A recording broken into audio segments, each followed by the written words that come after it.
வணக்கம் சைடெக் ஃப்ரெண்ட்ஸ். இந்த வீடியோவில் நம்ம பார்க்க போகிறது என்னென்னா, நமக்கு பிடித்தவங்களை நாம் இழந்துட்டா நாம் என்ன செய்யணும் அப்படின்றதுக்காக முக்கியமான ஒரு 6 விதமான உளவியல் வழிகளை இந்த வீடியோவில் நான் விளக்கி சொல்ல போகிறேன். நான் ராஜ்குமார், உளவியல் சிகிச்சையாளர். சைக்காலஜிக்கல் டெக்னிக்ஸ் சைடெக் தமிழ் மூலமாக சைக்காலஜி சம்மந்தப்பட்ட விஷயங்களை பார்த்துட்ருக்கோம். நிறைய பயனுள்ள வீடியோக்களை நம்ம தொடர்ந்து அப்லோட் பண்ணிகிட்ருக்கோம். சப்ஸ்கிரைப் பண்ண அனைவருக்கும் நான் நன்றியை தெரிவிச்சுக்கிறேன். சரி, வாங்க வீடியோக்குள்ளே போகலாம். இந்த இழப்பு அப்படின்றத நம்ம இங்கிலீஷில் கிரிஃப் அப்படின்னு நம்ம சொல்லலாம். இந்த கிரிஃப் அப்படின்றத இன்னும் கொஞ்சம் விளக்கமாக சொல்கிறதுக்கு முயற்சி பண்ணுறேன். இது ஒரு பொருள், பணம் இழப்பாக கூட இருக்கலாம். முக்கியமாக நம்ம விரும்புகிறவங்களை, நமக்கு பிடித்தவங்களை நம்ம இழந்துட்டா அதை தான் நம்ம கிரிஃப் அப்படின்னு நம்ம சொல்கிறோம். இந்த இழப்புன்றது உயிர் இழப்பும் சேர்த்து தான் நான் சொல்கிறேன். இதில் 2 விதமான இழப்புகள் இருக்குது. ஒன்று ப்ரைமரி, இன்னொன்று செகண்டரின்னு சொல்லுவோம். அதாவது முதல் நிலை இழப்பு அல்லது 2வது நிலை இழப்புன்னு நம்ம சொல்லுவோம். முதல் நிலை இழப்பு அப்படின்றது உயிர் இழப்பு. நமக்கு பிடித்த ஒருத்தவங்க இறந்து போயிட்டாங்க அல்லது கம்ப்ளீட்டாக பிரிஞ்சு போயிட்டாங்க. நம்மளால் அதை மீட்டு கொண்டு வர முடியாது, திரும்பி அது நமக்கு கிடைக்காது. அப்படின்றது தான் முதல் நிலை இழப்பு அப்படின்னு சொல்லக்கூடியது.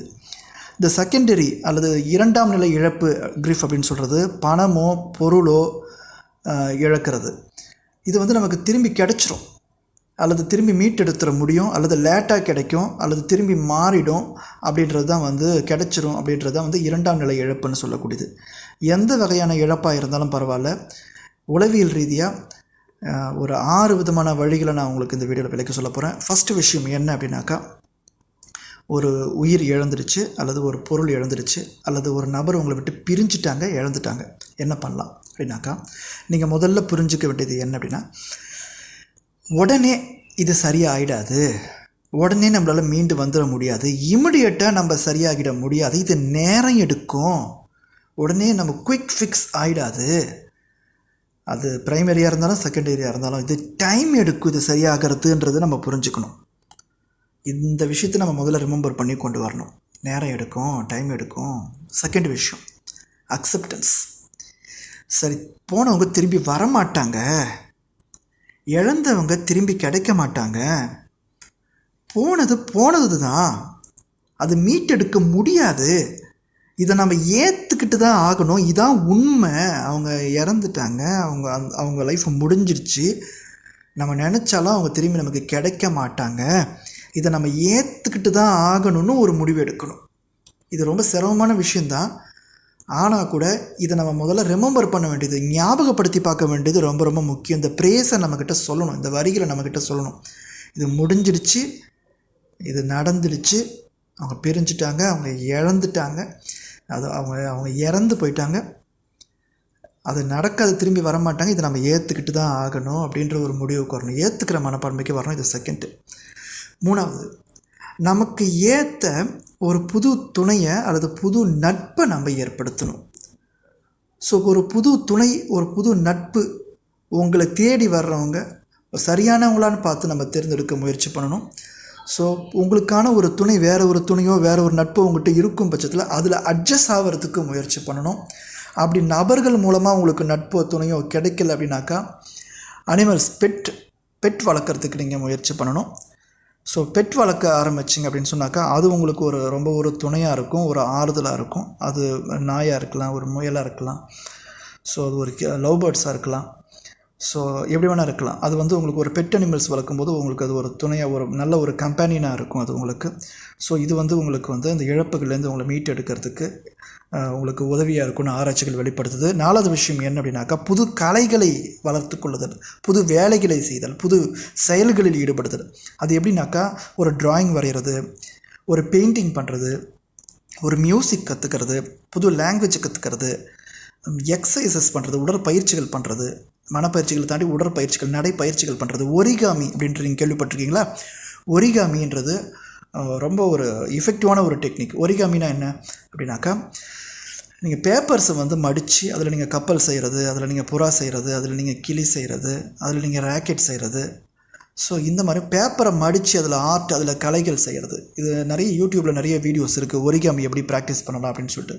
பேப்பரை மடித்தல் தான் ஒரிகாமின்னு சொல்லப்படுது. இதை நீங்கள் செய்கிறது மூலமாக உங்களுடைய மன அழுத்தம், மனசோர்வு, மனப்பதற்றங்கள்லாம் குறைஞ்சி உங்கள் மனநலத்தை அது வந்து மேம்படுத்துது, உங்கள் தனிமையை அது போக்குது, இழப்புகள்லேருந்து உங்களை மீட்டெடுக்கிறதுக்கு ரொம்ப உதவியாக இருக்குது அப்படின்னு சொல்லக்கூடியது. ஸோ புது கலைகள், புது வேலைகள், புது செயல்கள், முக்கியமாக ஒரிகாமி அப்படின்ற ஒரு விஷயத்தை நான் இங்கே சொல்கிறேன். ORIGAMIன்னு நீங்கள் யூடியூப்பில் டைப் பண்ணிங்கனாக்கா நிறைய வீடியோஸ் கிடைக்கும், அதில் நீங்கள் கற்றுக்கலாம். 5வது விஷயம் எழுதுறது. இப்போ நான் என் மனசில் நிறைய பாரம் இருக்குது, நான் யார்கிட்ட சொல்கிறது, யாருமே கேட்கறதுக்கு ரெடியாக இல்லை, எல்லோரும் என்னை அழுமூஞ்சிடுறாங்க, யாரும் என்கிட்ட பேச மாட்டுறாங்க, நான் பேச ஆரம்பித்தாலே என்னை திட்டிட்டு போயிடுறாங்க, என் முகம் கொடுத்து பேச மாட்டுறாங்க. அப்போ நான் என்ன பண்ணுறதுனாக்கா, பேசுகிறதுக்கான ஆள் இல்லை, துணை இல்லை அப்படின்னாக்கா எழுதணும். என் மனபாரத்தை குறைக்கிறதுக்கு நான் எழுதணும். என்ன எழுதணும்? பழைய காலத்தில் நடந்த விஷயத்தெல்லாம் அப்படியே ஸ்ட்ரக்சராக எழுதணுமா? அப்படி இல்லை. என்னுடைய ஃபீலிங்ஸ், என்னுடைய எமோஷன்ஸ், நான் என் ஃப்ரெண்டை மீட் பண்ணுறேன், என் ஃப்ரெண்டுக்கிட்ட நான் என்னெல்லாம் பகிருவேன், என்னெல்லாம் புலம்புவேன், என்னெல்லாம் பேசுவேன், எப்படிலாம் பேசி அழுவேன், அந்த மாதிரி என் மனசில் இருக்கிற ஃபீலிங்ஸு, எமோஷன்ஸு, என் லைஃப்பில் நடந்த ஈவெண்ட்ஸ், இவைகளை நான் பகிர்ற மாதிரி நான் எழுதுகிறேன். எழுதும்போது என் மனபாரம் குறைய ஆரம்பிக்கும். ஸோ என்னுடைய மன அழுத்தம் வந்து அதுலேருந்து ரிலீஃப் ஆக ஆரம்பிக்கும். இது மூலமாக எனக்கு பிடிச்சவங்களுடைய அந்த இழப்பை வந்து நான் வந்து சரி கட்டிக்க முடியும். ஸோ இது ஒரு நல்ல விஷயம். 6வது ஒரு விஷயம் என்னடினாக்கா, ரிச்சுவல்ஸ்ன்னு சொல்கிறது. சில சடங்கு, சம்பிரதாயம், பரிகாரம், இந்த மாதிரி சில விஷயங்கள். உங்களை விட்டு பிரிஞ்சு போயிட்டாங்க, இழந்து போயிட்டாங்க இல்லையா, அவங்க திரும்பி வர மாட்டாங்க இல்லையா, ஆனால் அவங்க மனசில் ஒரு கில்ட் இருக்குது, ஐயோ நான் இன்னும் கொஞ்சம் சரியாக பார்த்துருக்கலாம், இன்னும் கொஞ்சம் சரியாக கவனிச்சிக்கலாம், நான் முன்னாடியே அவங்க ஆசை நிறைவேற்றிருக்கலாம், இந்த மாதிரி நிறைய விஷயங்கள் இருக்குது. இப்போ நீங்கள் கில்ட் ஆகி இப்போ நீங்கள் குற்ற உணர்வுக்குள்ளே போய் எந்த விதமான அவசியமும் கிடையாது. அதனால் ஒன்றும் ஆக போகிறதில்ல, திரும்பி அவங்க வரப்போகிறதில்ல. அப்போ நான் சொல்ல போகிற விஷயங்களை வந்து உங்களுக்கு அதை நீங்கள் எப்படி எடுத்துப்பீங்கன்னு தெரியாது. ஆனால் இன்னமும் கூட நம்முடைய கல்ச்சரில், நம்முடைய ரிலீஜியனில், உங்களுடைய கல்ச்சரில், உங்களுடைய குடும்பத்தில் உங்களுக்குன்னு ஒரு சாஸ்திரம், ஒரு சில சம்பிரதாயம், சில பரிகாரங்கள் இருக்கும். அது நமக்கு சில அது உண்மையோ பொய்யோ, ஆராய்ச்சி பூர்வமாக நிரூபிக்கப்பட்டதோ இல்லையோ, அது உங்களுக்கு ஒரு திருப்தியை கொடுக்கும். அப்பா அவங்களுக்கு பிடிச்சது செஞ்சுட்டேன், டெய்லி நான் அந்த இடத்துக்கு போய் ஒரு பூ வைக்கிறது, அவங்களுக்கான ஒரு சாஸ்திரத்தை பண்ணுறது, இல்லை அவங்களுக்கு பிடிச்ச விஷயத்தை அவங்க என்கிட்ட முன்னாடி ஒரு விஷயம் கேட்டிருந்தாங்க, அதை நான் இப்போ செஞ்சு அவங்க மனசுக்கு ஒரு பரிகாரம் பண்ணுற மாதிரியான ஒரு விஷயம். இது எனக்குள்ளே ஒரு திருப்தியையும், ஒரு சாந்தத்தையும், ஒரு அமைதியும் ஏற்படுத்துது. இதன் மூலமாக நான் பிடிச்சவங்களுக்கு அப்பா நான் சில விஷயங்களை செஞ்சுட்டேன், அவங்களுக்கு ஏற்ற மாதிரி நான் நடந்துக்கிட்டேன் அப்படின்ற மாதிரி ஏதோ உணர்வுபூர்வமான ஒரு விஷயத்தில் நம்ம ஈடுபடும் போது அந்த இழப்புலேருந்து நான் வெளியே வர முடியும். புரிஞ்சிக்க வேண்டியது, அவங்க திரும்பி வரமாட்டாங்க. ஆனால் அதற்கான மறுவாழ்வு, அதற்கான மாற்று விஷயங்களை நம்ம ஈடுபடுத்தி அந்த விஷயங்கள்லேருந்து வெளியே வர முடியும். ஸோ இந்த விஷயங்களை நீங்கள் ட்ரை பண்ணி பாருங்கள்.